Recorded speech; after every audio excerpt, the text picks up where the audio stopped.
That button, it's starting alive. Oh boy.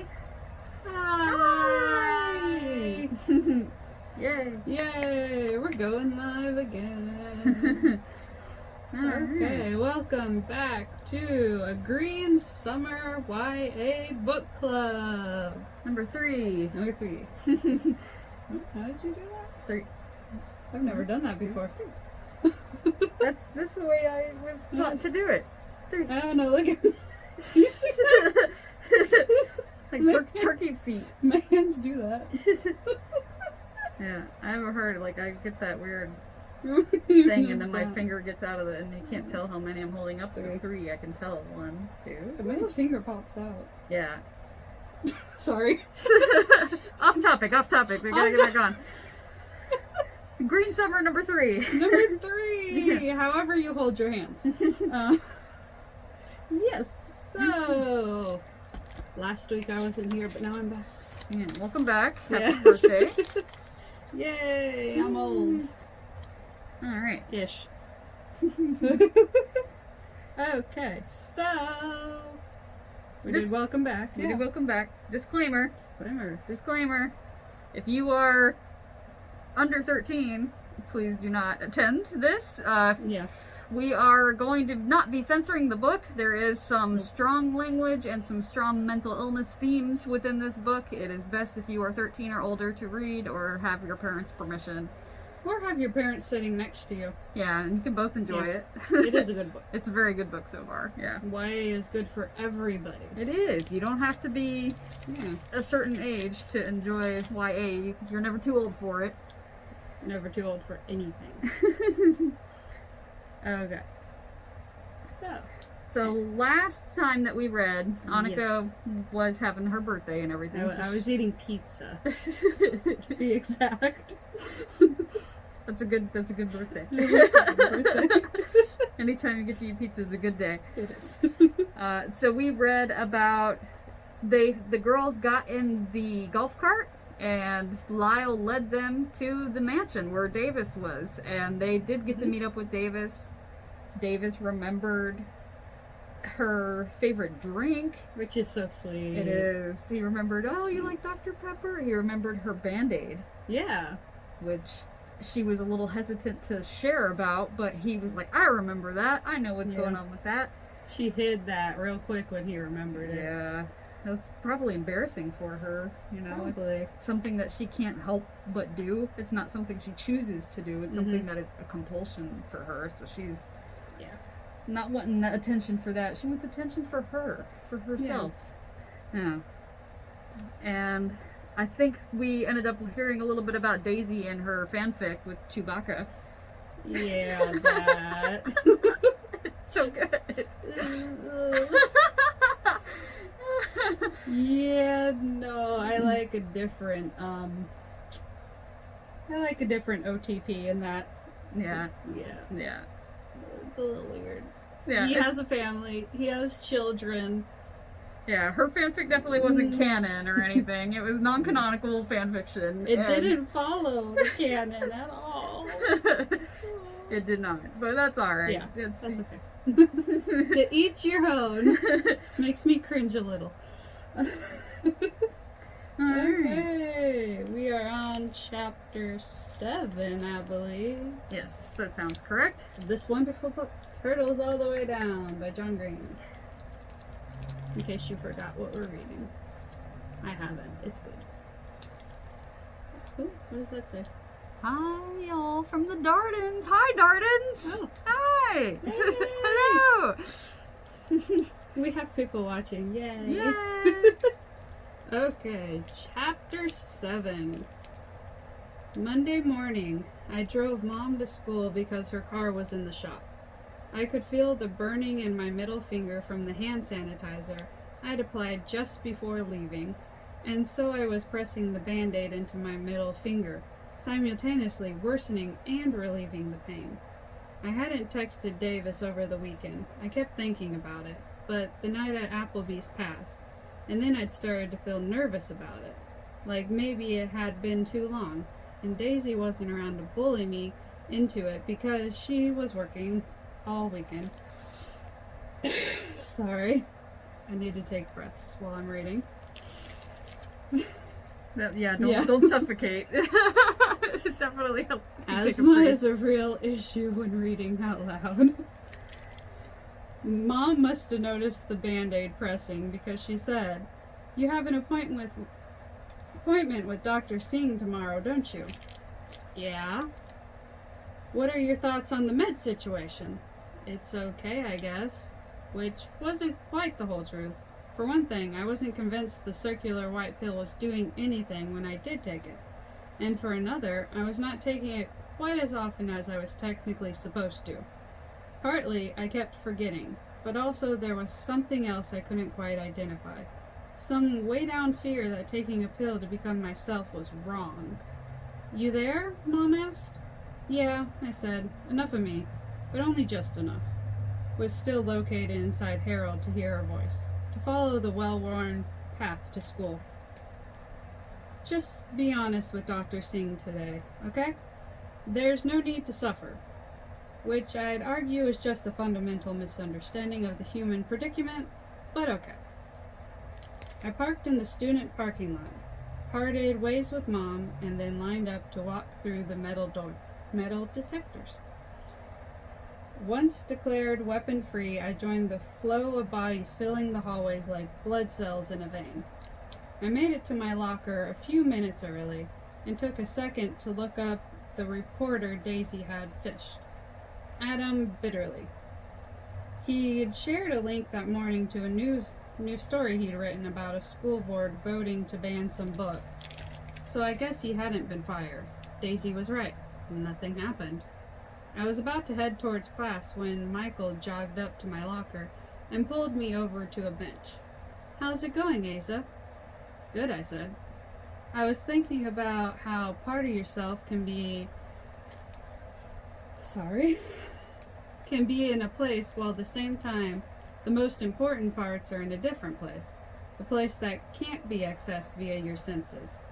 Like how I'd driven all the way to school without really being inside the car. I was trying to look at Michael, trying to hear the clamor of the hallway, but I wasn't there. Not really. Not deep down." He said, "So listen, I don't want to mess up our friend group because it's really great, but this is awkward. But do you think," and seriously you can say no, he trailed off, but I could see where he was going. "I don't really think I can date anyone right now," I said. "I'm like," he couldn't. "Well, now it's super awkward. I was gonna ask if you think Daisy would go out with me, or if that's crazy. I mean, you're great, Asa." I knew Michael well enough not to actually die of mortification, but only just. "Yes," I said. "Yes, that is a great idea. But you should just talk to her about it, not me. But yes, by all means, ask her out. I am embarrassed. This has been an embarrassment. You should ask Daisy out. I am going to stand up and exit the conversation now with whatever self-respect I still have." "I'm really sorry," he said, as I stood up and backed away. "I mean, you're beautiful, Asa. It's not that." "No," I said. "No. Say nothing more. It's definitely my bad. I'm gonna go now. Do ask out Daisy." Mercifully, a beep rang out from above, allowing me to scamper off to biology class. Sorry. The lights! The light got brighter. Sorry. I scamper off to biology class. Our teacher was late, so everyone was talking. I hunched down in my seat and immediately texted Daisy. Me. I thought Michael was asking me out, so I tried to let him down easy, but he was not asking me out. He was asking me if I would ask you out for him. Humiliation level, all-time high. But you should say yes. He's cute. Her. Oh God. Panic. He looks like a giant teddy bear. Me. What? Her. He looks like a giant baby. Molly Cross said that once, and I've never been able to unsee it. I can't hook up with a giant baby. Me. Because of the shaved head? Her. Because of the everything, Holmesy. Because he looks like a giant baby. Me, he really doesn't. Her, next time you see him, look at him and tell me he does not look like a giant baby. He looks exactly like if Drake and Beyonce had a giant baby. Me, that would be a hot giant baby. Her, I'm saving that text in case I ever need to blackmail you, by the way. Well, BT dub. Have you looked at the police report? Me, not really. Have you? Her, yes, even though I had to close yesterday and Saturday, and I had this calc stuff that is like reading Sanskrit, and I had to wear that Chucky costume like 12 separate times. I didn't find any clues, but I did read the whole thing, even though it's super boring. I really am the unsung hero of this investigation. Me, I think you are fairly sung. I read it today. I gotta go. Miss Park is looking at me weird. Throughout bio, each time Miss Park turned to the blackboard, I read the missing persons report from my phone. The report went on only for a few pages, and over the course of the day, I was able to read all of it. The MP, missing person, was 53, male, gray beard, blue-eyed, with a tattoo reading Noli te bastardes carborundorum? Don't let the bastards get you down, apparently. On his left shoulder blade, 3 small surgical scars in his abdomen from a gallbladder removal. 6 feet in height, approximately 220 pounds, last seen wearing his standard sleeping attire, a horizontally striped navy and white nightshirt, and light blue boxer shorts. He was discovered missing at 5:35 a.m. when the police raided his house in connection with a corruption investigation. The report was mostly witness statements from witnesses who had not witnessed anything. Nobody was there that night except Noah and Davis. The camera at the front entrance had captured 2 groundskeepers driving away at 5:40 p.m. Malik, the zoologist, left that day at 5:52. Lyle left at 6:02, and Rosa at 6:04. So what Lyle told us about Pickett not having nighttime staff seemed true. 1 page was devoted to Davis's witness summary. Rosa left pizza for us. Noah and I ate while playing a video game together. Dad came down for a few minutes and sat with us while he ate pizza, and then went back upstairs. There was nothing unusual. Most nights I only see Dad for a few minutes, or not at all. He didn't seem anxious. It was just a regular day. After Noah and I finished dinner, we put our dishes in the sink. I helped him with some schoolwork, then read on the couch for school while he played a video game. I went upstairs around 10, did some homework in my room, and looked at a couple of stars with my telescope, Vega and Epsilon Lyrae. I went to bed around 11 p.m. Even looking back, there was nothing weird about that day. Witness also stated that he did not observe anything unusual via the telescope, adding, "My kind of telescope isn't for looking at the ground. You'd be seeing everything upside down and backward."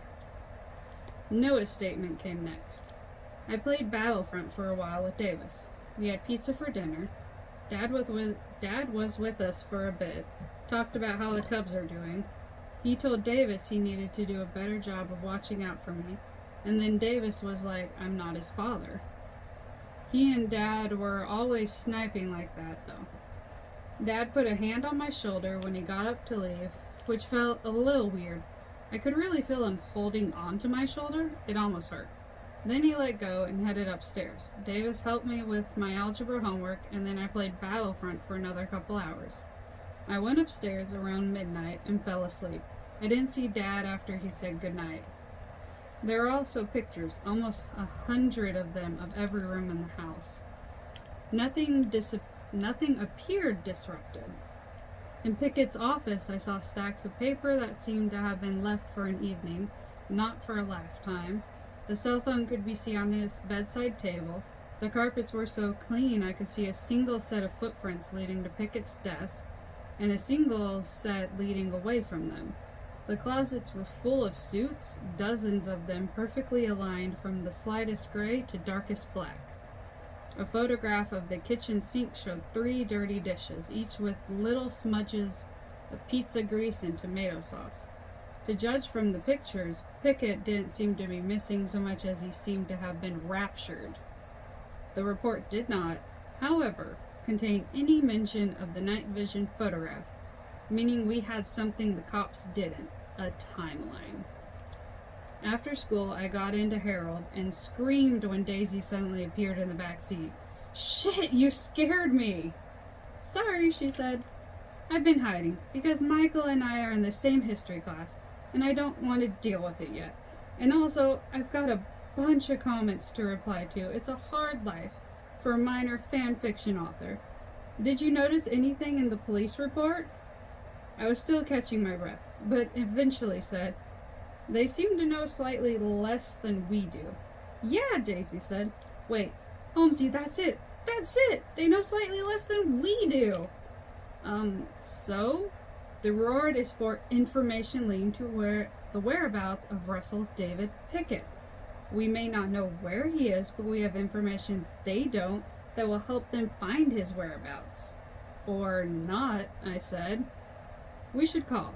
We should call and be like, hypothetically, if we knew where Pickett was the night he disappeared, how much would that be worth? Maybe not the full 100,000, but something. "Let me talk to Davis about it," I said. I worried about betraying him, even though I barely knew him. Brave hearts, not promises, Holmesy. Break hearts. It says break hearts, not promises, Holmesy. It's a different translation. Who knows if they'd even give us money for that, you know? It's just a picture. You need a ride to work. As it happens, I do. While eating dinner with Mom in front of the TV that night, I kept thinking about the case. What if they did give us a reward? It was valuable information the police didn't have. Maybe Davis would hate me if he ever found out. Why should I care what some kid from Sad Camp thought of me? After a while, I begged homework and escaped to my room. And it's like an excuse that people use. Like they beg off. Okay. Yeah. I haven't heard of that. I thought maybe I'd missed something from the police report, so I went through it again and was still reading when Daisy called me. She started talking before I'd finished, saying, "Hi." I had a highly hypothetical conversation with the tip line, and they said the reward is coming from the company, not the police, so it's up to the company to decide what is relevant, and the reward would only be given out after they found Pickett. Our info is definitely relevant, but it's not like they'll find Pickett just with the nice vision picture, so we might have to split the reward with other people. Or if they never find him, we might not get it. Still, better than nothing. Or exactly equal to nothing if they don't find him. Yeah, but it's evidence. We should at least get part of the reward if they find him. Crook gets caught, we get paid. I don't see why you're waffling here, Holmesy. Just then, my phone buzzed. "I have to go," I said, and hung up. I got a text from Davis. "I used to think you should never be friends with anyone who wants to be near your money or your access or whatever." I started typing a response, but then another text came in, like, "Never make a friend who doesn't like you." I started to type again, but saw the ... That meant he was still typing, so I stopped and waited. But maybe the money is just a part of me. Maybe that's who I am. A moment later, he added, "What's the difference between who you are and what you have? Maybe nothing. At this point, I don't care why someone likes me. I'm just so goddamned lonely." I know that's pathetic, but yeah. I'm lying in a sand trap off my dad's golf course looking at the sky. I kinda had a shitty day. Sorry for all these texts. I got under the covers and wrote him back. "Hi." Him, I told you I was bad at chit chat, right? That's how you start a conversation. Hi. Me, you're not your money. Him, then what am I? What is anyone? Me, I is the hardest word to define. Him, maybe you are what you can't not be. Me, maybe. How's the sky? Him, great, huge, amazing. Me, I like being outside at night. It gives me this weird feeling. Like I'm homesick, not for home. It's kind of a good feeling though. Him, I am drenched in that feeling at the moment. Are you outside? Me, I'm in bed. Him, light pollution makes naked eye stargazing suck here. But I can see all 8 stars in the Big Dipper right now, if you include Alcor. Me, what was shitty about your day? I watched the ... and waited. He wrote for a long time, and I imagine him typing and deleting, typing and deleting. Him, I'm alone out here, I guess. I'm all alone out here, I guess. Me, what about Noah? Him, he's all alone too. That's the worst part. I don't know how to talk to him. I don't know how to make it stop hurting. He's not doing any homework. I can't even get him to take a shower regularly. Like, he's not a little kid. I can't make him do stuff. Me, if I knew something, like something about your dad, and I told, would that make it better or worse? He was typing for a long time. Much worse, came the reply at last. Me, why? Him, 2 reasons. If Noah can be 18 or 16 or even 14 when he has to watch his father go to jail, that would be better than it happening when he's 13. Also, if Dad gets caught because he tries to contact us, that will be okay. But if he gets caught despite not reaching out to us, Noah will be completely crushed. He will think our dad loves us and at all. He still thinks our dad loves us and all that. For a moment, and only for a moment, I entertained the notion that Davis might have helped his father disappear. But I couldn't see Davis as his father's accomplice. Me, I'm sorry, I won't say anything, don't worry. Him, today is our mom's birthday, but Noah barely knew her. It's also just so different for me. Me, sorry. Him, and the thing is, when you lose someone, you realize you'll eventually lose everyone. Me, true, and once you know that, you can never forget it. Him, clouds are blowing in, I should go to bed. Good night, Asa. Me, good night.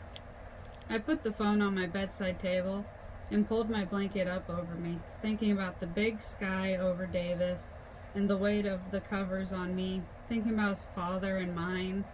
Davis was right. Everybody disappears eventually. Drink break.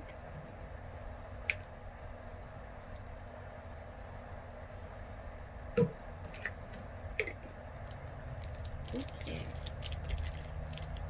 Daisy was standing next to my parking spot when Harold and I arrived at school the next morning. Summer doesn't last in Indianapolis, and even though it was still September, Daisy was underdressed for the weather in a short-sleeved top and skirt.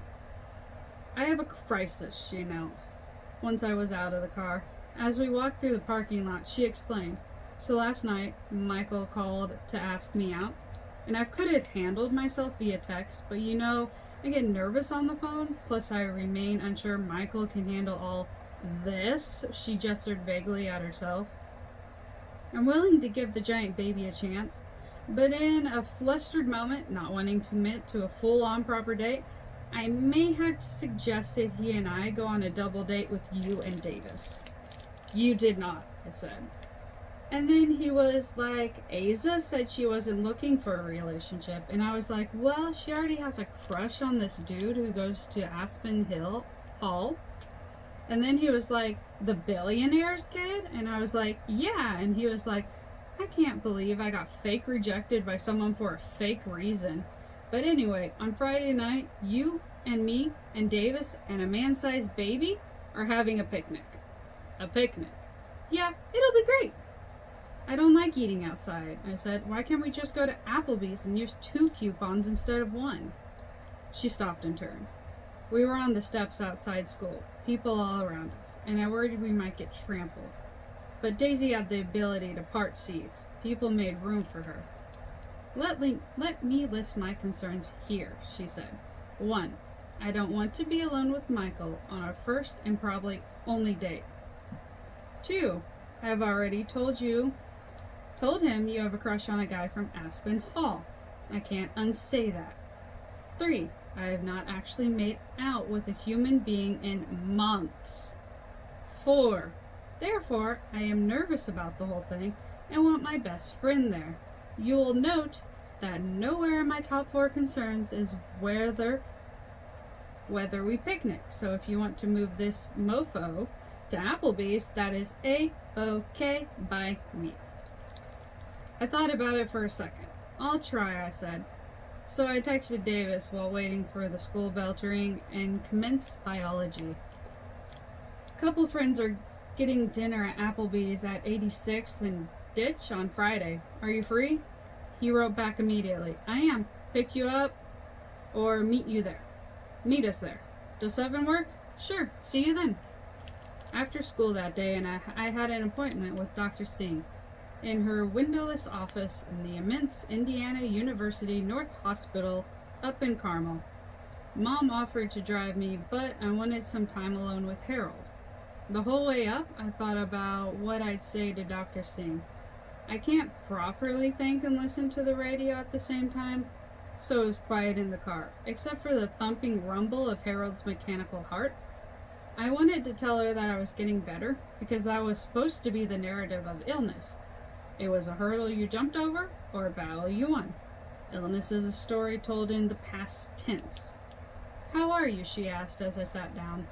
The walls in Dr. Singh's office were bare except for this one small picture of a fisherman standing on a beach with a net slung over his shoulder. It looked like stock photography, like the picture that came free with the frame. She didn't even have any diplomas on the wall. I feel like I might not be driving the bus of my consciousness, I said. Not in control, she said. I guess. Her legs were crossed, and her left foot was tapping the ground like it was trying to send a Morse code SOS. Dr. Karen Singh was in constant motion, like a badly drawn cartoon, but she had the single greatest resting poker face I'd ever seen. She never betrayed disgust or surprise. I remember when I told her that sometimes imagine ripping my middle finger off and stomping on it, she said. Because your pain has a locus there? And I said, maybe. And she shrugged and said, that's not uncommon. Has there been an uptick in your rumination or intrusive thoughts? I don't know. They continue to intrude. When did you put that Band-Aid on? I don't know, I lied. She stared at me, unblinking. After lunch? And with your fear of C. diff? I don't know. Sometimes it happens. Do you feel that you're able to resist the no? I said. I mean, I'm still crazy if that's what you're asking. There's been no change on the being crazy front. I have noticed you've used that word a lot. Crazy. And you sound angry when you say it, almost like you're calling yourself a name. Well, everyone's crazy these days, Dr. Singh. Adolescent sanity is so 20th century. It sounds to me like you're being cruel to yourself. After a moment, I said, how can you be anything to yourself? I mean, if you can be something to yourself, then yourself isn't like singular. You're deflecting. I just stared at her. You're right. That self isn't simple, Asa. Maybe it's not even singular. Self is a plurality. But pluralities can also be integrated, right? Think of a rainbow. It's one arc of light, but also 7 differently colored arcs of light. Okay, well, I feel more like 7 things than 1 thing. Do you feel like your thought patterns are impeding your daily life? Yeah, I said. Can you give me an example? I don't know, like, I'll be at the cafeteria and I'll start thinking about how, like, there are all these things living inside me that eat my food for me. and how I sort of am them, and in a way, like, I'm not a human person so much as this disgusting, teeming blob of bacteria, and there's not really any getting myself clean, because the dirtiness goes all the way through me. Like, I can't find the deep down part of me that's pure or unsullied or whatever, the part of me where my soul is supposed to be, which means that I have maybe, like, no more of a soul than the bacteria do. That's not uncommon, she said. Her catchphrase. Dr. Singh then asked if I was willing to try exposure response therapy again, which I'd done back when I first started seeing her. Basically, I had to do stuff like touch my calloused finger against a dirty surface and then not clean it or put a band-aid on it. It had sort of worked for a while, but now all I could remember was how scared it had made me, and I couldn't bear the thought of being that scared again, so I just shook my head no at the mention of it. Are you taking your Lexapro? She asked. Yeah, I said. She just stared at me. It freaks me out some to take it, so not every day. Freaks you out? I don't know. She kept watching me, her foot tapping. The air felt dead in the room. If taking a pill makes you different, like if it changes the way down you, that's just screwed up idea, Who's deciding what me means, me or the employees of the facility that makes Lexapro? It's like I have this demon inside me and I want it gone, but the idea of removing it via a pill is still, I don't know, weird. But a lot of days I get over that because I do really hate the demon. You often try to understand your experience through metaphor, Asa. It's like a demon inside of you. You'll call your consciousness a bus, or a prison cell, or a spiral, or a whirlpool, or a loop, or I think you once called it a scribbled circle, which I found interesting. Yeah, I said. One of the challenges with pain, physical or psychic, is that we can really only approach it through metaphor. It can't be represented by the way a table or a body can. In some way, pain is the opposite of language. She turned on her computer, shook her mouse to wake it up, and then clicking on an image on her desktop. I want to share something Virginia Woolf wrote. English, which can express the thought of Hamlet in the tragedy of Lear, has no words for the sheer and the shiver and the heartache. The merest schoolgirl, when she falls in love, has Shakespeare or Keats to spear her mind for her. But let a sufferer try to describe a pain in his head to a doctor, and language at once runs dry. And we're such language-based creatures that to some extent we cannot know what we cannot name, and so we assume it isn't real. We refer to it with the catch-all terms like crazy or chronic pain, terms that both ostracize and minimize.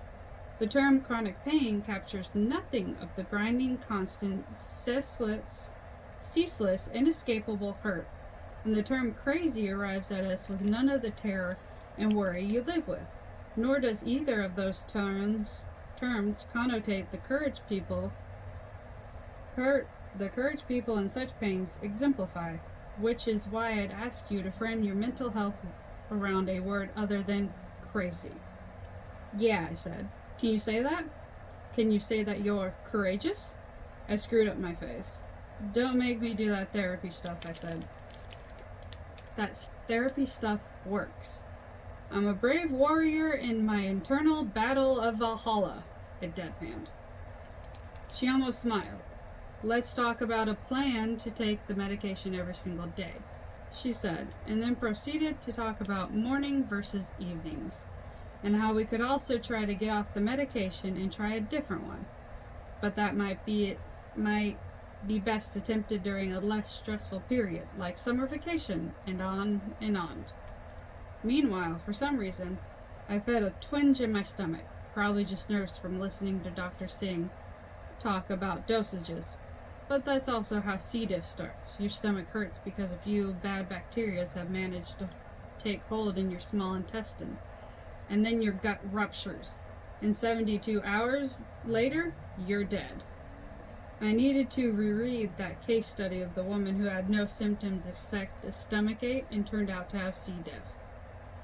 Can't get out my phone right now, though. She'll get pissed off. But did that woman have some other symptoms at least, or am I exactly like her? Another twinge. Did she have a fever?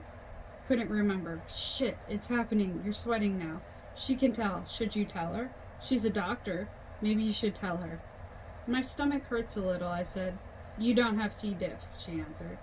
I nodded and swallowed, then said in a small voice, I mean, you don't know that. Asa, are you having diarrhea? No. Have you recently taken antibiotics? No. Have you been hospitalized recently? No. You don't have C. diff. I nodded, but she wasn't a gastroenterologist. And anyway, I literally knew more about C. diff than she did. About 30% of people who died of C. diff didn't acquire it in a hospital. And over 20% didn't have diarrhea. Dr. Singh returned to the medication conversation and I half listened. I started thinking I might throw up. My stomach really hurt now. Like it was twisting in on itself, like trillions of bacteria within me were making room for a new species in town. The one that would rip me apart from the inside. The sweat was pouring out of me. If I could just confirm this case study, Dr. Singh saw what was happening. Should we try breathing exercise? And so we did, inhaling deeply, then exhaling as if to flicker the candle but not extinguish it. She told me she wanted to see me in 10 days. You can kind of measure how crazy you are based on how soon they want to see you back. Last year, for a while, I've been at 8 weeks. Now, less than 2. On the walk from her office to Harold, I looked up the case report. That woman, she did have a fever. I told myself to feel relieved, and maybe I did for a little while, but by the time I got home, I could hear the whisper starting up again. That something was definitely wrong with my stomach since the gnawing ache wouldn't go away. I think you will never be free from this. I think you don't pick your thoughts. I think you are dying and there are bugs inside of you that will eat through your skin. I think, and I think, and I think. Don't hold your breath. But I also had a life, a normal-ish life, which continued. For hours or days, the thoughts would leave me, and I could remember something my mom told me once. Your now is not your forever. I went to class, got good grades, wrote papers, talked to mom after lunch, ate dinner, watched television, read. I was not always stuck inside myself or inside myselves. I wasn't only crazy. On date night, I got home from school and spent a solid 2 hours getting dressed. It was a cloudless day in late September, cold enough to justify a coat, but warm enough that sleeved dress with tights could be managed. Then again, that might seem like trying, and texting Daisy was no help because she responded she only was going to wear an evening gown, and I couldn't totally tell if she was kidding. In the end, I went for my favorite jeans and a hoodie over a lavender t-shirt Daisy had given me, featuring Han Solo and Chewbacca in a fierce embrace. I then spent another half hour applying and unapplying makeup. I'm not the sort of person who usually gets carried away with that stuff, but I was nervous, and sometimes makeup feels kind of like armor. Are you wearing eyeliner? Mom asked when I emerged from my room. She was sorting through bills and had spread them out across the entire coffee table. The pen she helped hovered over a checkbook. A little, I said. Does it look weird? Just different. Excuse me. Mom said, failing to disguise her disapproval. Where are you headed? Applebee's with Daisy and Davis and Michael. Back by midnight. Is this for a date? It's dinner, I said. Are you dating Davis Pickett? We are both eating dinner at the same restaurant at the same time. It's not marriage. She gestured at the spot next to her on the couch. I'm supposed to be there at 7, I said. She pointed at the couch again. I sat down, and she put her arm around me. You don't talk much to your mother. Dr. Singh told me once that if you have a perfectly tuned guitar, and a perfectly tuned violin in the same room, and you pluck the D string of the guitar, then all the way across the room, the D string on the violin will also vibrate. I could always feel my mother's vibrating strings. I also don't talk much to other people. I want you to be careful around that Davis Pickett, okay? Wealth is careless, so around it, you must be careful. He's not wealth, he's a person. People can be careless too. She squeezed me so tight it felt like she was pressing the breath out of me. Just be careful. I was the last to arrive, and the remaining space was next to Michael, across from Davis, who was wearing a plaid button-down, nicely ironed, sleeves rolled up just so, exposing his forearms. I'm not sure why, but I've always been pretty keen on the male forearm. Cool shirt, Davis said. Birthday present from Daisy, I said. You know, some people think it's bestiality for a Wookiee to love a human, Daisy said. Michael sighed. Don't get her started on the whole "our Wookiees people" thing. That's actually the most fascinating thing about Star Wars, said Davis. Michael groaned. Oh God, it's happening. Daisy immediately launched into a defense of Wookiee human love. You know, for a moment in Star Wars Apocrypha, yeah, Apocrypha, yeah, okay, that's right. Han was actually married to a Wookiee, but does anyone freak out about that? Davis was leaning forward, listening intently. He was smaller than Michael, but he took up more room. Davis's gangly limbs occupied space like an army holds territory. Davis and Daisy were chatting back and forth about the dehumanization of clone troopers, and Michael jumped into an explanation that Daisy was actually kind of a famous writer of a Star Wars fan fiction. Davis looked her username up on his phone and was impressed by the 2,000 reads on her most recent story, and then they were all laughing about some Star Wars joke I couldn't quite follow.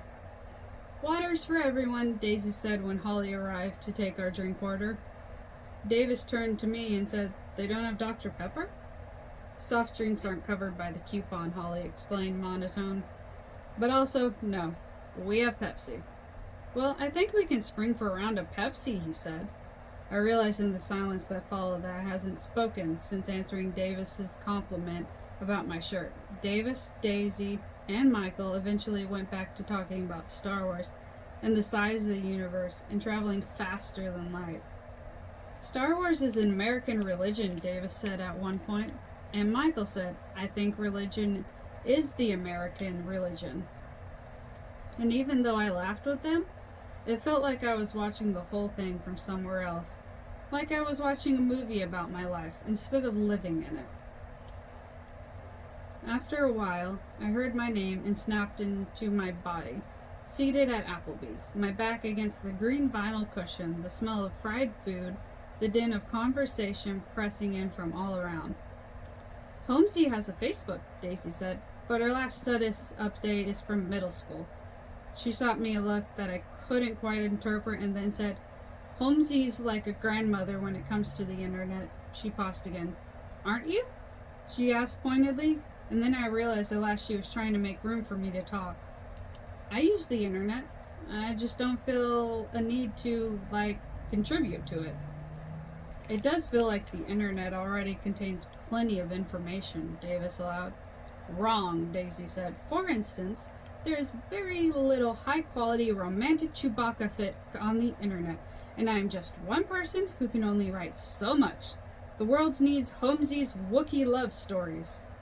There was a brief pause in the conversation. I felt my arms prickling with nervous sweat glands threatening to burst open. And then they went back to talking, the conversation shifting this way and that. Everyone telling stories, talking over one another, laughing. I tried to smile and shake my head at the right times, but I was always a moment behind the rest of them. They laughed because something was funny. I laughed because they had. I didn't feel hungry, but when our food arrived, I picked at my veggie burger with a knife and fork to make it look like I was eating more than I could actually stomach. Eating quieted the conversation for a while, until Holly dropped off the check, which I picked up. Davis reached across the table and put his hand on top of mine. Please, he said. It's not an inconvenience to me. I let him take it. We should do something, Daisy said. I was ready to go home, eat something in private, and go to sleep. Let's go to a movie or something. We can just watch one at my house, Davis said. We get all the movies. Michael's head tilted. What do you mean, get all the movies? I mean, we get all the movies that go to theaters. We have a screening room and we just pay for them or whatever. I actually don't know how it works. You mean when a movie comes out in theaters, it also comes out at your house? Yeah, Davis said. When I was a kid, we had to have a projectionist come out, but now it's all digital. Like inside your house, Michael asked, still confused. Yeah, I'll show you, Davis said. Daisy looked over at me. You up for it, Holmesy? I contracted my face into a smile and nodded.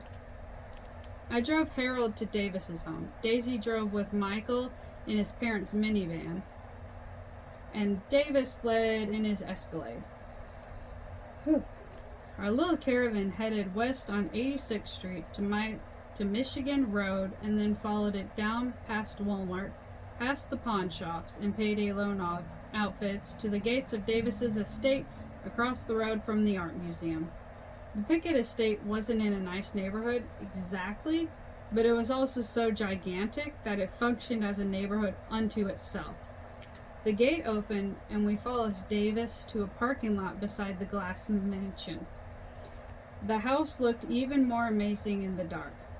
Through the walls, I could see the whole kitchen suffused with gold light.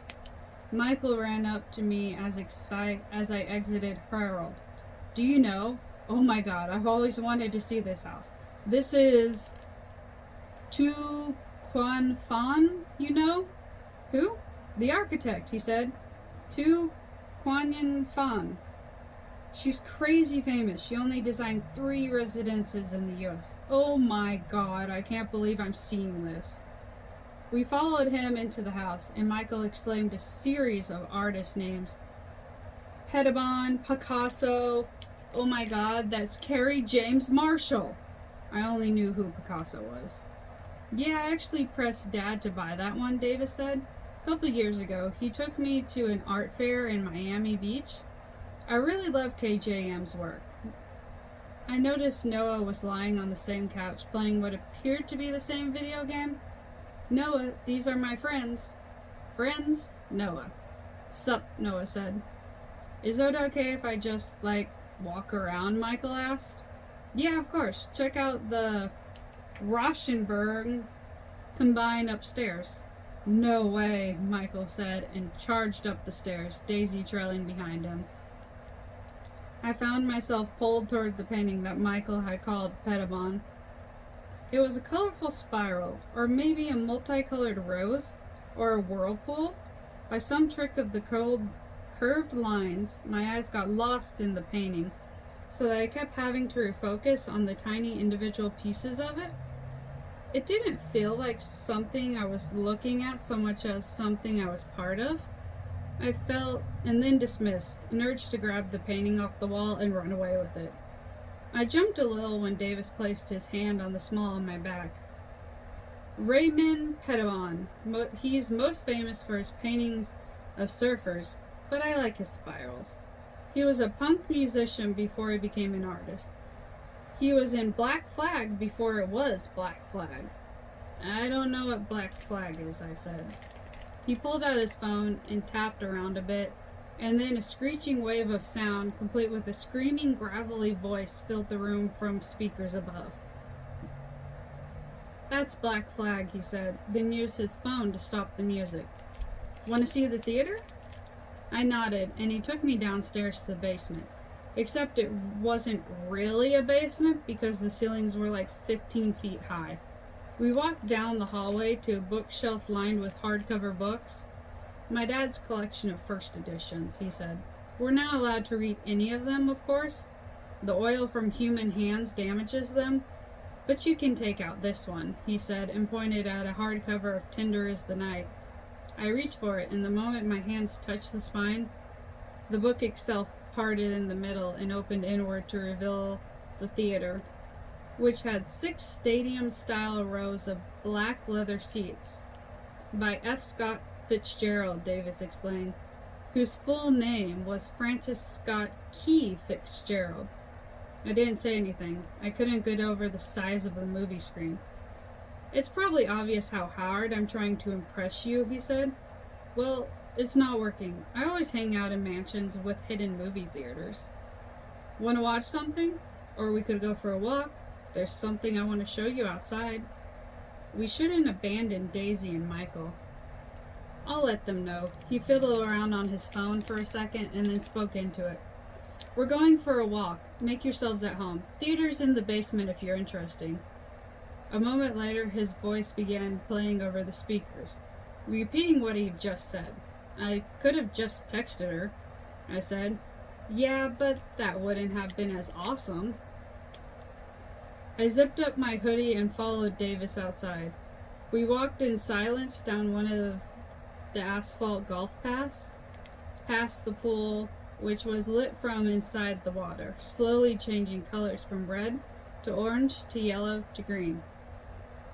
The light cast an eerie glow up the windows of the terrarium that reminded me of pictures of the northern lights. We kept walking until we reached one of the oblong sand bunkers of the golf course. Davis lay down inside of it, his hand resting on its grassy lip. I lay down next to him, our jackets touching without our skin touching. He pointed up at the sky and said, So, the light pollution is terrible, but the brightest star you see? There, see it? I nodded. That's not a star. That's Jupiter, but Jupiter is like, depending on orbits and stuff, between 360 and 670 million miles away. Right now, it's around 500 million miles away, which is around 45 light minutes. You know what light time is? Kinda, I said. It means if we were traveling at the speed of light, it would take us 45 minutes to get from Earth to Jupiter. So the Jupiter we're seeing right now is actually Jupiter 45 minutes ago. But like just above the trees there, those 5 stars that kind of make a crooked W? Yeah, I said. Right, that's Cassiopeia. And the crazy thing is, that star on the top, Calf, it's 55 light years away.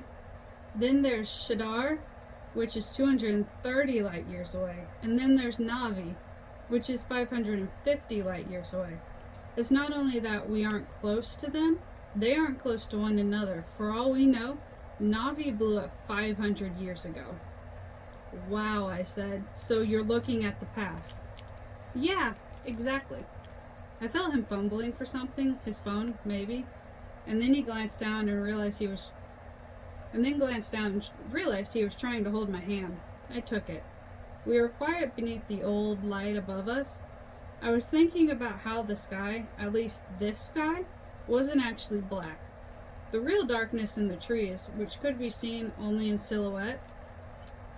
The trees were shadows of themselves against the rich silver blue of the night sky. I heard him turn his head towards me and could feel him looking at me.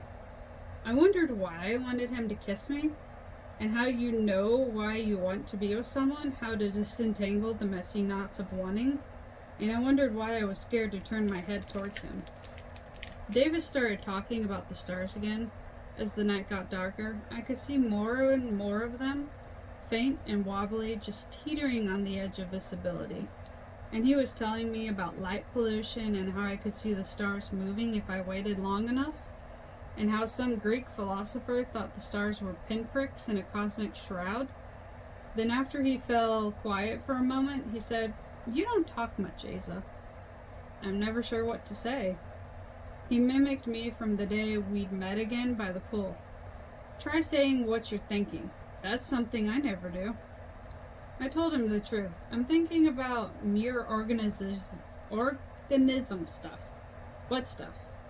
I can't explain it, I said. Try me. I looked over at him now. Everyone always celebrates the easy attractiveness of green or blue eyes, but there was a depth to Davis's brown eyes that you just don't get from light colors, and the way he looked at me made me feel like there was something worthwhile in the brown of my eyes too. I guess I just don't like having to live inside of a body, if that makes sense. And I think maybe deep down I am just an instrument that exists to turn oxygen into carbon dioxide, just like merely an organism in this vastness. And it's kind of terrifying to me that what I think of as like my quote unquote self isn't really under my control. Like, as I'm sure you've noticed, my hand is sweating right now, even though it's too cold for sweating. And I really hate that once I start sweating, I can't stop. And then I can't think about anything else except for how I'm sweating. And if you can't pick what you do or think about, then maybe you aren't really, you know? Maybe I'm just a lie that I'm whispering to myself. I can't tell that you're sweating at all, actually, but I bet that doesn't help. Yeah, it doesn't. I took my hand from his and wiped it on my jeans, then wiped my face with the sleeve of my hoodie. I disgusted myself. I was revolting, but I couldn't recoil from myself because I was stuck inside of it. I thought about how the smell of your sweat isn't from sweat itself, but from the bacteria that eat it. I started telling Davis about this weird parasite,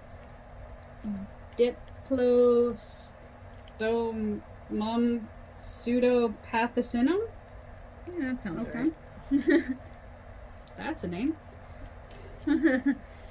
It matures in the eyes of a fish, but can only reproduce inside the stomach of a bird. Fish infected with immature parasites swim in deep water to make it harder for birds to spot, but then once the parasite is ready to mate, the infected fish suddenly start swimming close to the surface.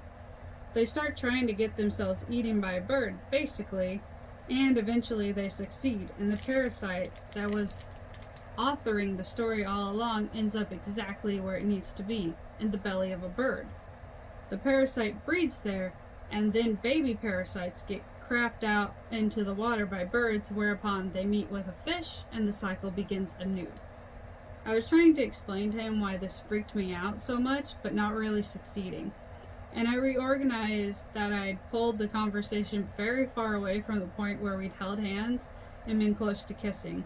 That now I was talking about parasitic infected bird feces, which was more or less the opposite of romance. But I couldn't stop myself because I wanted him to understand that I felt like the fish, like my whole story was written by someone else. I even told him something I'd never actually said to Daisy or Dr. Singh or anybody, that the pressing of my thumbnail against my fingertip was started off as a way of convincing myself that I was real. And as a kid, my mom had told me that if you pinch yourself and don't wake up, you can be sure that you're not dreaming. And so every time I thought that maybe I wasn't real, I would dig my nail into my fingertip, and I would feel the pain, and for a second I'd think, of course I'm real. But the fish can feel pain is the thing. You can't know whether you're doing the bidding of some parasite. Not really. After I said all that, we were quiet for a long time until finally he said, my mom was in the hospital for like 6 months after her aneurysm. Did you know that? I shook my head. I guess she was kind of in a coma or whatever. Like, she couldn't talk or anything or feed herself, but sometimes if you put your hand in her hand, she would squeeze. Noah was too young to visit much, but I got to. Every single day after school, Rosa would take me to the hospital, and I would lie in bed with her, and we would watch Teenage Mutant Ninja Turtles on the TV in her room. Her eyes were open and everything, and she could breathe by herself, and I would lie there next to her and watch TMNT. And I would always have the Iron Man in my hand, my fingers squeeze into a fist around it, and I would put my fist in her hand and wait. And sometimes she would squeeze her fist around my fist, and when it happened, it made me feel, I don't know, loved, I guess? Anyway, I remember once Dad came, and he stood against the wall at the edge of the room like she was contagious or something. At one point, she squeezed my hand, and I told him she was holding my hand, and he said, it's just a reflex. And I said, she's holding my hand, Dad, look. And he said, she's not in there, Davis. She's not in there anymore. But that's not how it works, Asa. She was still real. She was still alive. She was as much a person as any other person. You're real, but not because your body or because your thoughts. Then what? I said. He sighed. I don't know. Thanks for telling me that, I said. I turned to him and was looking at his face and profile. Sometimes Davis looked like a boy. Pale skin, acne on his chin, but now he looked handsome. The silence between us grew uncomfortable until eventually I asked him the stupidest question because I was actually wanted to know its answer. What are you thinking? I'm thinking it's too good to be true. He said, What? What is? You. Oh. And then after a second, I added, Nobody ever says anything is too bad to be true. I know you saw the picture. The night vision picture? I didn't answer, so he continued. That's the thing, you know. That you want to tell the cops? Did they offer you a reward for it? I'm not here looking for, I said. But how can I ever know that, Asa? How will I ever know? With anyone. Did you give it to them yet? No, we won't. Daisy wants to, but I won't let her. I promise. I can't know that, he said. I keep trying to forget it, but I can't. I don't want the reward, I said. But even I didn't know if I meant it. Being vulnerable is asking to get used. That's true for anybody, though, I said. It's not even important. It's just a picture. It doesn't say anything about where he is. It gives them a time and a place. You're right, though. They won't find him. But they will ask me why I didn't turn over the picture. And then they'll never believe me, because I don't have a good reason. It's just that I don't want to deal with kids at school while he's on trial. I don't want Noah have to deal with that. I want for everything to be like it was. And him gone is closer to that than him in jail. The truth is, he didn't tell me he was leaving. But if he had, I wouldn't have stopped him. Even if we gave them that picture, it's not likely they're going to arrest you or anything. Suddenly, Davis stood up and took off across the course. This is completely solvable problem, I heard him say to himself. I followed him up the walkway to the cottage, and we went inside. It was a rustic cabin. Excuse me? It was a rustic cabin with wood paneling everywhere, high ceilings, and an astonishing variety of animal heads on the wall. A plaid, overstuffed couch and matching chair formed a semicircle facing a massive fireplace. Davis walked over to the bar area, opened the cabinet above the sink, pulled out a box of Honey Nut Cheerios, and started shaking out its contents. A few Cheerios poured out of the box into the sink, and then a bundle of bills banded with a strip of paper. I stepped forward and saw that the wrapping read 10,000, which seemed impossible because the stack was so small, a quarter-inch high at the most. Another stack came out of the Cheerios box, and then another. He reached up for a box of shredded wheat puffs and repeated the process. What are you doing? As he grabbed a third box of cereal, he said, My dad, he hides them everywhere. These stacks, I found one inside the living room couch the other day. He hides cash like alcoholics hide vodka bottles. Davis brushed some cereal dust off the $100 bills, stacked them next to the sink, and then grabbed them. The entire stack fit in one hand. $100,000, he said, and offered it to me. No way, Davis, I can't. Asa, the cops found like $2 million executing their warrant. But I bet they didn't even get half of it. Everywhere I look, I find these stacks, okay? Not to sound out of touch, but for my dad, this is a goddamned rounding error. It's a reward for not sharing the picture. I'll have our lawyer call you, Simon Morris. He's nice, just a little lawyery. I'm not trying, but I can't know that, he said. Please just, if you still call or text or whatever, I'll know it's not about the reward. And you will too. That would be a nice thing to know, even if you don't call. He walked over to a closet, opened it, stuffed the money into a blue tote bag, and offered it to me. He looked like a kid now. His watery brown eyes, the fear and fatigue in his face, like a kid waking up from a nightmare or something. I took the bag. I'll call you, I said. We'll see. I left the cabin calmly, then sprinted through the golf course, skirting the pool complex, and ran up to the mansion. I ran upstairs and walked along a hallway until I could hear Daisy talking behind a closed doors. I opened it. Daisy and Michael were kissing in a large 4-poster bed. I said, a bit of privacy, please, Daisy asked. I closed the door, muttering, well, but it isn't your house. I didn't know where to go then. I walked back downstairs. Noah was on the couch watching TV. As I walked over him, I noticed he was wearing actual pajamas. Captain America ones. Even though he was 13, on his lap there was a bowl of what appeared to be dry Lucky Charms. He took a handful and shoved them into his mouth.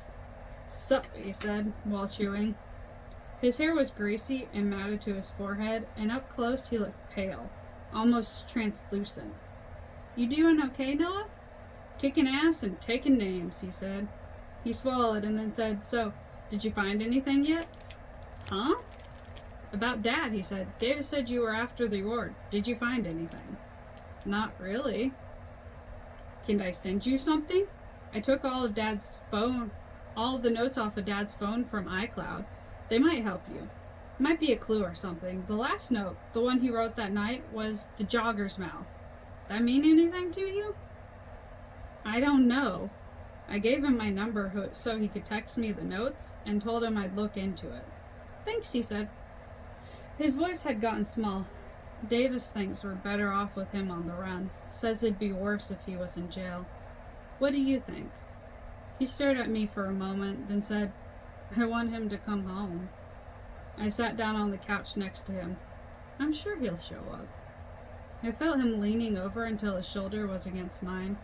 I wasn't wild about touching strangers, especially given that he didn't seem to have showered in some time. But I said, it's alright to be scared, Noah. And then he turned his face away from me and started sobbing. You're okay, I told him, lying. You're okay. He'll come home. I can't think straight, he said, his little voice half strangled by crying. Ever since he left, I can't think straight. I know how that felt.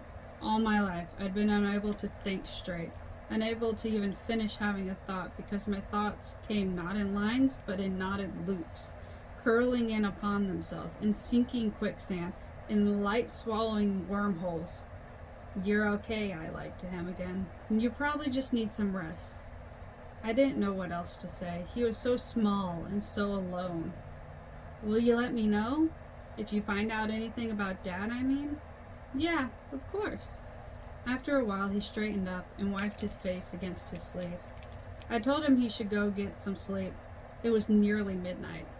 He put the bowl of Lucky Charms on the coffee table, stood up, and walked upstairs without saying goodbye. I didn't know where to go, and having the bag of money in my hand was freaking me out a little.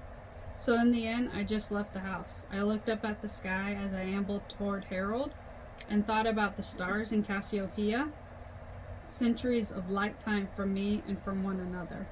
I swung the bag in my hand as I walked. It weighed almost nothing. And that's the end of our reading for this week. Good job, Monica. Wow. That was a lot. Oh my gosh. That was a lot. Okay, so He didn't have some money. he just gave her all that. He just kept pulling money out of places. Oh, Like stuff. Crazy. Oh my god. He just is like, oh, here's money in the cereal box. Here's money in here. And I'm like, what is going on? Ugh. Okay. So he wanted to give her the money to make sure that she was liking him for him and not his. Like, he's trying to demonstrate that crazy. this money doesn't mean anything to me. I don't care about this money. I want you to see past the money and see me and like me and be interacting with me because you want to, not because you're after money. Mm-hmm. And it's crazy that she actually walked out of the house with it too. She took it with her. And I don't know if it was to prove to him that he can trust her. Trust her. Maybe she's gonna give it back, or maybe she's gonna give it to Daisy to get Daisy off of the. But that's crazy. So much money. Like That's what? a lot just in cash to have on you. Yeah. Oh, happy birthday! Happy birthday! Yay! Another birthday. Woohoo! Yeah, that's a crazy amount of money. Yeah, that's a crazy amount of money. Oh my gosh! And then when she was talking to Dr. Singh before, like. That's sometimes how my therapist appointments go, is that my therapist is like, hey, this would be good for you. And I'm like, yeah, I know it is, but Sure. can't bring myself to do some stuff yet, And it's interesting to, hear about other people's experiences with that sort of deflection of things that would be good for them that they're not doing. I do that all the time. Yeah, that's not good for you. It's not good for you. You definitely should listen to it. But sometimes when you have those kinds of mental blocks, you do hesitate because something's going to bother you right then and there. It might help you in the long run if you stick with it, but it's so scary to you in that moment that you're like, no, I don't want to do that. No, please no. And she wanted her to put her cut finger on a dirty surface, and I was like, oh no, I couldn't do that. I would be, no. So imagine how she feels when that's her compulsion, and that's her whole root of all of her OCD, is that germ infestation of bacteria and everything, and parasites, and little tiny things taking her over. I thought that was nuts to try to make her do that. But now we know why it started. Yeah. Just trying to figure out if you're real. Yeah. If you're writing your own story, which is hard. And I think that's a question that every character in this book is facing too, just in a different way. Yeah. Because you have Aza, who's feeling like she's controlled by microorganisms. And then you have Davis, who thinks that he's being controlled by money. And he's just money. Yeah, he's just money and his father. And then, the Daisy thinks that she's just an employee, employee number X379 or something, having to wear a costume and a uniform and... I couldn't wear those outfits. I used to wear a big Easter bunny head. Oh, no. For Easter bunny, photos. I have trouble with a wig all day. Yeah. Oof. But, that was definitely an eye-opening moment to see him just pull all this money. Out of cereal boxes and couches. Probably expired cereal boxes, too. Yeah. Is that the cereal that his little brother Noah was eating, too? Like, does he eat that cereal? Is that the same cereal? Well, it was like... Yeah. Does his brother know about the money, too? Oh, yeah, you're right. Maybe he does, and maybe he doesn't care. It's weird. I think his brother, he said... We now know he's 13. Yeah. And he still loves his daddy. Yeah. And I don't think Davis loves his daddy. No. I think he's been let down too many times and expected to be the daddy to his little brother. And so that little brother is totally neglected, eating Lucky Charms, not showering, like... Playing video games all day. Yeah, this poor Adult kid. Video games. This poor kid is just like, he needs social interaction. He needs more than just Rosa and his brother taking care of him. He needs some social interaction because he was so ready to latch on to Aza's looking for daddy. Yeah. That he was just like, I'll give you everything that I have. Maybe you find my daddy, you tell him, and bring him home. Yeah, and that just... I don't think he understands that his dad's in trouble and he won't come home. Yeah. He can't come home. Yeah. I mean, he could. He'd just have to face the music, and... Unless they're all gonna go live in hiding. Yeah. But even then, like, at that point, you should face the music and, like, make some arrangements for your kids. Don't just abandon them with your housekeeper. Like, that's not even allowed to stay 24/7. Yeah. Like, those poor kids are just so... They need attention. Everyone attention. Needs attention. But yeah. Yeah. And I think she does have OCD though, Aza. Yeah. Because she's taken the pills Ish. Yeah, sometimes. And I think it's interesting that she thought, oh, if I take a pill, does that make me not me anymore? Yeah. And a lot of people, I think, go through that when they have to be on their medications that are mind-altering medications. Antidepressants or, antipsychotics, stuff like that that you're taking. They do change you. And not in necessarily a bad direction, although they can if you're not taking the right ones, or if you're not on the right dose. But it does pose a question, if I'm altering who I am, is that who I am? Because part of me is broken. Wouldn't I want to embrace my broken part too? And, it's just it's a complex problem. Yeah. Yeah. I was surprised that Daisy was so rude about Michael. He's like, a baby. He looks like a big baby. I'm like, what? And then she makes out with him. Weird, right? But then she's a teenager, and yeah, that's true. We all made bad decisions at that time. That is true. They may have been minor, like kissing somebody you shouldn't, or major. Yeah. We all made mistakes at that time. That's super true. And plus, you can say some pretty cruel things when you're a teenager too. Yes. Just flippantly, oh, he looks like a big baby. Like, wow. Okay, tell us how you really feel. Yeah. I get the impression that she is somewhat more shallow than our other characters. Yeah, she wants the money. She wants the money, she wants attention. Then she'll never have to work again. Yeah. And people, will love her. Yeah, and she wants money, she wants attention, she wants to be like the center of attention for a lot of things. But she's also a good friend to Asa because she kind of pulls her out of herself a lot and tries to get her... to bring her back in the conversation for dinner. Yeah. And then when she realized it wasn't happening, everybody just went back to talking.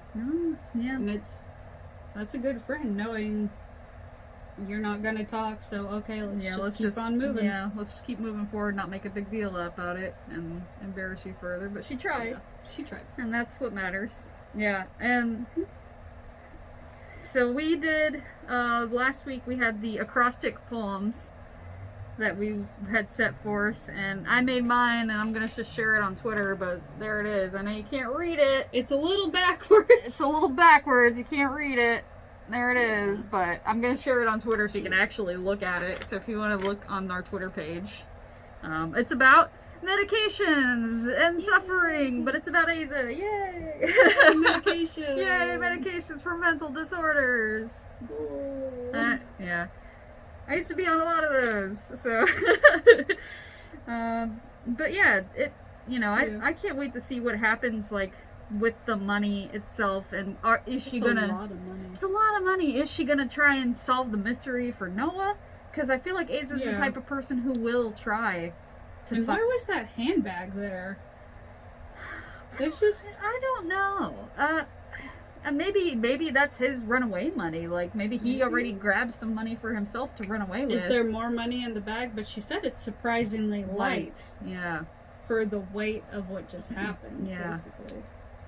Yeah, so I don't know if it's actually got money in there.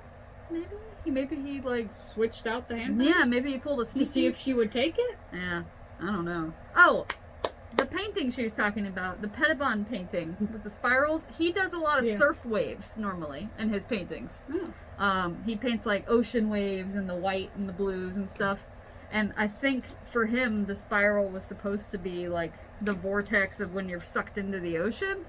But it can resemble a flower or something, depending on how you look at it. They're really neat. The other guy they talked about, Rauschenberg, I apologize if I say any of these artist names incorrectly. I only recognize Picasso.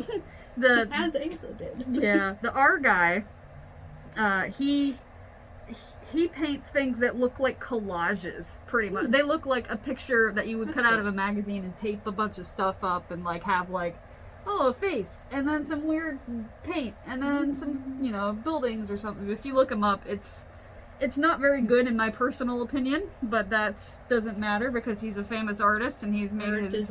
Art is art, and you can appreciate it. The guy, Pettibon, was in Black Flag, the band, and Black Flag did We're gonna have a TV party tonight. Alright. We've got nothing better to do than hang out and have a couple of brews. I listened to pop stations. Oh man, it was occasionally so good. K-pop. It was so good. Oh, but they're like a punk band, and Yeah. he transitioned into being a painter. Like that's a real thing. That's pretty cool. And it's pretty cool. Yeah, I was super. Yeah, I think cool. he's neat. I like him. But I wonder if that parasitic fish and That's bird interesting. parasite. Yeah, I wonder if that thing is The circle of life. Yeah, I'm gonna have to look up about that because that's so crazy. Because there are some. Yeah. There's a fungus that grows inside of an ant that takes the ant over to the highest place it can reach and spore out, but it grows inside their brain and their head and takes control of them and like changes their behavior. Yeah, it's like a symbiote for ants, and that's cool. yeah, and that's what the book, The Girl with All the Gifts, is about too. Oh. That fungus. I thought it was a zombie book. It's kind of a zombie book, but that's what gets them is that fungus. It adapts to get into human form. Like that one video game. Oh, Resident Evil 5. There was another one where it got the fungus face. Fungus face. It's not Last of Us, but it's a zombie game. That's not Resident Evil. And it's not The Last of Us. Not Last of Us. It was... Fungus. Yeah, and there was the screaming one. The banshee that would come running at you. Left 4 Dead. Left 4 Dead, Left yeah. 4 Dead. Yeah, the fungus one. Yeah. Oh yeah, Yeah. right, yeah, same kind of thing. Yeah. Yeah. But yeah, I'm excited to see if what she's gonna do with this money. Is she gonna give it to Daisy to shut Daisy up? Is she gonna keep it? Is she gonna keep it? Is she gonna try to give it back to him? Because he's at the point where he's like, I don't think you like me for me. I think you like me for this money. He's like, am I money? Am I a person? Yeah. Who am I? Are you using me? Ooh, I don't know. That's sad. And he likes her enough to not want her to use him. He even if she tried to is. impress her real hard with the basement. Yeah, he did. He was really trying to impress her with stuff. And adorable. I know. This poor guy, and he's so lonely, and he's got to take... Love me. Him and his brother just want her to love them. Yeah. Oh, that's so sad. But yeah. Kind of like the Lost Boys in Peter Pan. Yeah. They just want They Wendy just to want be a Wendy. their mom. Yep. They Man. want Wendy. But yeah, I can't wait to see what happens. So next time, we did our craft for last time, which was the acrostic. This activity this week is going to be... You gotta draw your own Tuatara. Yeah. Just the little guy, see? Right there, and bring him over here. He's a Rhynchocephalia. There he goes. He's so cute, isn't he? Which is not a lizard. It's something else. But it looks like a He's lizard. like a dinosaur little thing. Yeah. Don't know why I did those. Because he's got 2 layers of teeth. That's why I did that. Extra teeth. He's not a lizard. He doesn't do that tongue thing. Yeah. So we're going to draw some, and you guys can draw some and share it with us, and that'd be cool. We can all look at each other's lizards and laugh at our inept art skills. Or if you're really good, then we'll just be schooled by you. Oh, yeah. And that's fine, too. You'll probably definitely be better than me at this. I'm not the best artist. Yeah, I'm much better at sculpting than drawing anything, so... But yeah, next time is going to be the 3rd, so we're going to be closed on that day. So we're going to rewind to the 2nd instead. Thursday instead of Friday for next week. Yeah. We'll put up reminders on Facebook, Twitter, Instagram, everywhere, so... All our social media. Yes. Yeah. But yeah, thank you for joining us today. Yeah. Yeah. Do you have any final thoughts you need to share? Me? Yeah, you. Oh. Or the Dardens can share their thoughts with us if they would like. Yeah, this book is getting good, and it's got the cute little YA stuff in it. Yeah, there's a little romance in there, but it's not corny. You know, sometimes you get those YA books that it's like, oh, the prince is choosing me because I'm the best girl. My shoulder. Yeah. He touched me. I'm so much better than these other females, and I'm competing with for the affection of a man. I'm like, okay, yeah, great. Yep. Someone always gets pushed off a cliff at one point in those books. I don't know why. Maybe the writer should be the person pushed off the cliff. Sorry, writers. But it's true. Yeah, I don't sorry, not sorry. I don't care. Get pushed off the cliff. YA books, it looks, it's like you took the old Victorian book wheel, and you're like, spin it. Okay, name will be this. We're in this genre. Spin it. Characters are like this. Spin it. Yeah, they fall into those tropes so hard, and they're awful. And like, there's some perfectly good YA books that ram a love triangle in there that it makes me despise the book after that, where I'm like, you know, this was a great book. Stop love triangles. Stop love triangles, YA writers, okay? Unless you're gonna have two girls that like each other and a guy tries to get in the middle. Yeah. That would be awesome. That would be good. That would be different. But and then they all end up together. Yeah. Yeah, and they're a throuple. That would be fine. Thruples. Hashtag thruples for YA books, y'all. Yeah, but I'm definitely tired of that. So this is nice because it is examining some mental disorders and the identity of selfhood and what being a person means, and that's something we all struggle with at one point. Yes, sometimes daily. But yeah, that's all I could think of. If you can think of that, so that's all I can think of. All right. Well, thank you for joining us. Thank you. We love you guys. Love Happy you. birthday! Woo. Yeah, big old hearts. Love.